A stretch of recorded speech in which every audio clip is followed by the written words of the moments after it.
आणि बेहिशेबी मालमत्ता प्रकरणी एसीबीनं गुन्हा दाखल केल्यानं वादाच्या भोवऱ्यात अडकलेले ठाकरे गटाचे आमदार राजन साळवींच्या पत्नी अनुजा साळवी आणि मुलगा शुभम साळवी यांना अटकेपासून सध्या तरी दिलासा मिळालाय। या प्रकरणाची पुढची सुनावणी 21 फेब्रुवारीला होणार आहे। दरम्यान या सगळ्या संदर्भात आमदार राजन साळवी आणि त्यांच्या पत्नी यांच्याशी संवाद साधले आमचे प्रतिनिधी अमोल मोरे यांनी। व्हॅलेंटाईन डे आपणा सर्वांसाठी आजचा दिवस तसं म्हटलं तर महत्त्वाचा असतो। अर्थात प्रेमी युगल असो किंवा प्रेम करणारे ह्या प्रत्येकासाठी आजचा दिवस महत्त्वाचा असतो। आणि शिवसेनेचे उपनेते आणि कोकणातले ठाकरे गटाचे आमदार राजन साळवी यांच्यासाठी देखील आणि यांच्या कुटुंबियांसाठी देखील आजचा दिवस महत्त्वाचा आहे। आजचा प्रेमाचा दिवस। याचं कारण असं आहे की त्यांच्या आणि त्यांच्या कुटुंबियांना हायकोर्टानं अंतरिम जामीन जो आहे तो एसीबीच्या केसमध्ये दिलेला आहे। आणि मी एकंदर आजच्या दिवशी प्रयत्न असा करणार आहे की त्यांचा जीवन प्रवास आणि जवळपास 30 वर्षाची साथ आहे त्यांची पत्नी आहे अनुजा माझ्यासोबत आणि स्वतः आमदार आहेत। सर, तुमचं लव्ह मॅरेज की अरेंज मॅरेज, म्हणजे थोडक्यात लग्नाची कहाणी कशी सांगाल? माझं लग्न हे अरेंज मॅरेज आहे। माझ्या वडिलांनी, माझ्या मोठ्या बंधूंनी, माझ्या वहिनीने ते माझं लग्न जमवलं आणि गेले 30 वर्ष हा आमचा दोघांचा संसाराचा प्रवास चाललेला आहे।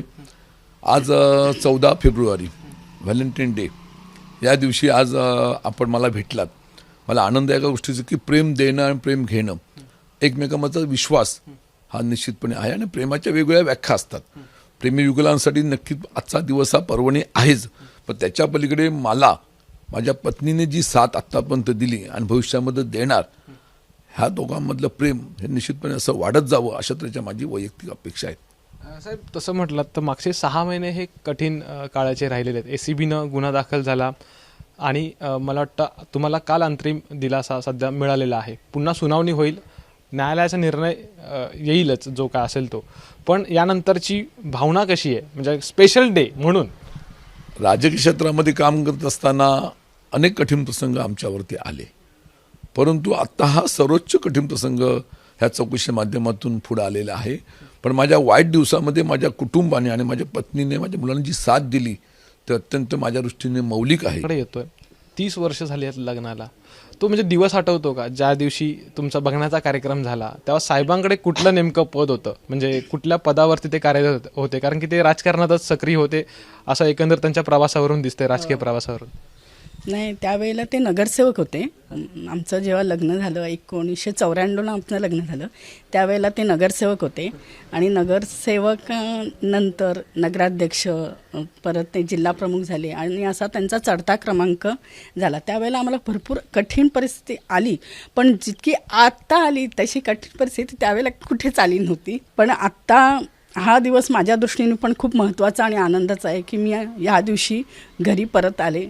हा खूप माझ्या दृष्टीने महत्त्वाचा आहे आणि त्यासाठी मी न्यायदेवतेला खूप त्याचे आभार मानेन की त्यांनी मला न्याय देऊन दिला। त्यामुळे मी तिच्या हायकोर्टाचे आणि न्यायदेवतेचे खूप आभार मानेन। वहिनी 22 दिवसानंतर घरी आल्या, व्हॅलेंटाईन डे म्हणजे स्पेशल आहे म्हणून म्हणतो। म्हणजे एसीबीच्या निर्णयानंतरची प्रतिक्रिया जर व्यक्त करायची झाली तर आजच्या दिवशी कोणत्या शब्दात करा? म्हणून म्हटलं 30 वर्षाचा माझा संसार आहे आणि 22 दिवसानंतर ती आज घरी येते, त्याचा आनंद निश्चितपणे मला, माझ्या संपूर्ण कुटुंबाला आहे।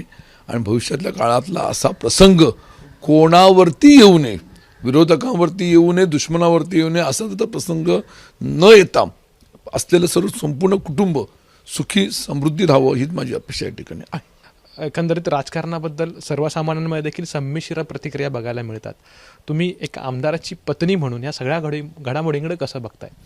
नाही, सरकारची एकच अपेक्षा आहे की राजकारण हे राजकारणी ठिकाणी ठेवावं, घरातल्यांना त्यांनी इन्व्हॉल्व करू नये। म्हणजे जर आता मी म्हणजे घरात आहे पण मी कुठल्याही राजकीय पदावर नाही आहे, तरीसुद्धा माझा मुलगासुद्धा कुठल्याही राजकीय पदावर नाही आहे, तरीसुद्धा त्यांनी त्याच्यामध्ये ओढलं। तसं सरकारने करू नये। विद्यमान सरकार असो, याच्या पुढे कुठली सरकार येऊत, पण त्यांनी घरामध्ये त्यांना ओढू नये असं मला वाटतं की त्यांनी राजकारणासारखंच खेळावं, त्यांनी असं घरापर्यंत आणू नये म्हणून हे वाटतं।